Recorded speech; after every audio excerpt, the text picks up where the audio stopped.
Hello, welcome back with me, saya Nurul Isnaini. Jadi, pada hari ini saya akan menjelaskan pembelajaran bahasa Inggris untuk melanjutkan pembelajaran yang kemarin. Masih ingat kemarin kita membahas apa? Ya, betul sekali, part of speech. Jadi, kemarin ada beberapa part of speech. Apa artinya? Ya, jenis-jenis kata. Ada apa saja? Masih ingat? Ada noun, ada verb, ada adjective, dan juga ada adverb. Nah, kemarin saya sudah meminta kalian untuk membuat contohnya masing-masing 15. Nah, sudah dapat belum? Nah, itu adalah tugas pertama ya. Jangan lupa dikumpulkan. Nah, sekarang untuk lebih lanjutnya, kita akan membahas tentang struktur pembentukan kalimat. Nah, kemarin masih ingat tidak? Noun, contoh-contoh noun ada apa saja?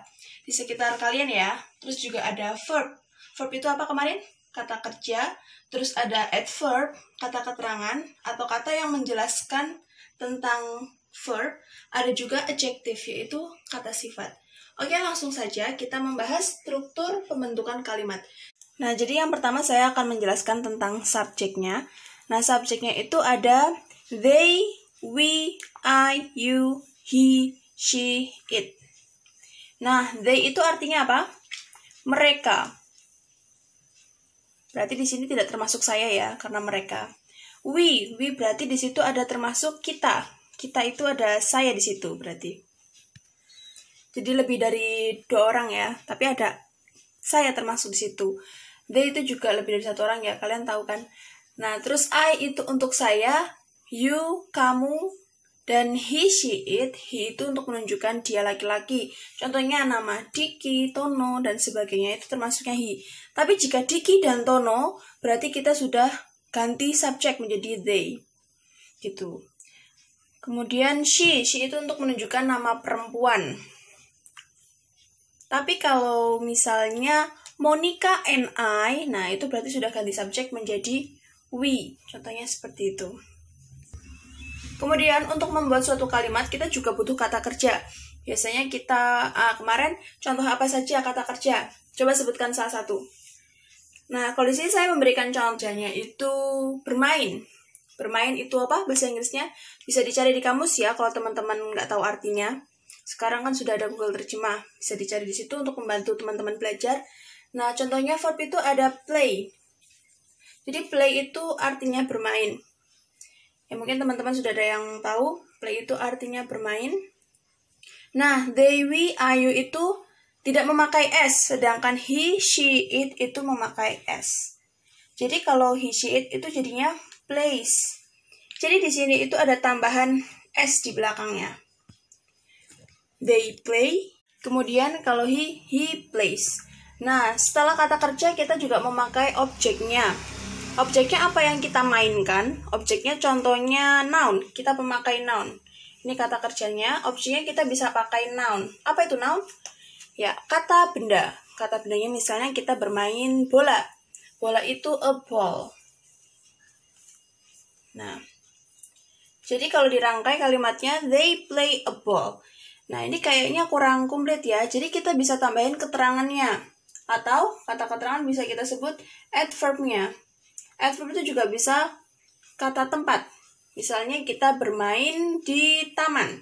They play a ball in the park. Di taman.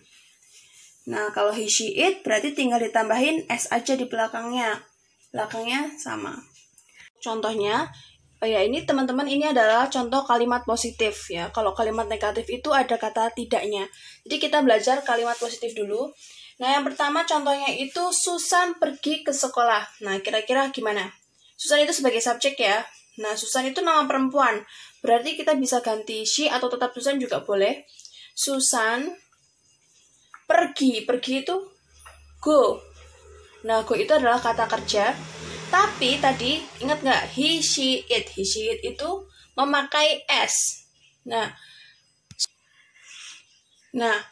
Susan go. Susan pergi. Nah, karena Susan itu she, berarti kita tambahin ES di belakangnya. Loh, kenapa ES? Kenapa nggak S aja?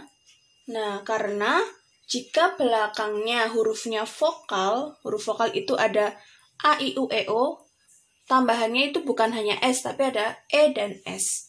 Jadi Susan goes ke sekolah. To school.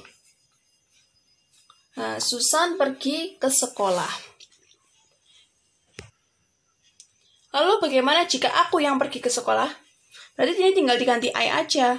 I go to school.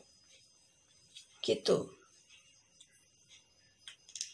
Oke, contoh yang kedua.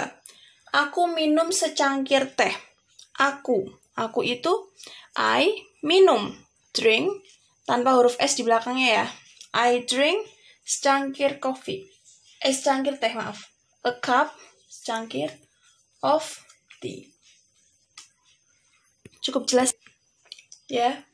Jadi ini adalah untuk latihan soalnya. Nanti teman-teman artikan ke dalam bahasa Inggris, lalu teman-teman bedain mana yang verb, mana yang subjek, mana yang noun, mana yang objek. Tugasnya nanti saya beri waktu 1 minggu untuk mengerjakan hanya 5 soal ya buat latihan. Nanti kalau ada pertanyaan, kalian bisa WA saya langsung untuk ada pertanyaan lebih lanjut. Saya kira ini soalnya tidak terlalu susah ya, jadi dimohon untuk dikerjakan agar saya juga bisa mendapatkan nilai kalian. Terima kasih atas perhatiannya. Sekian dari saya. See you next week.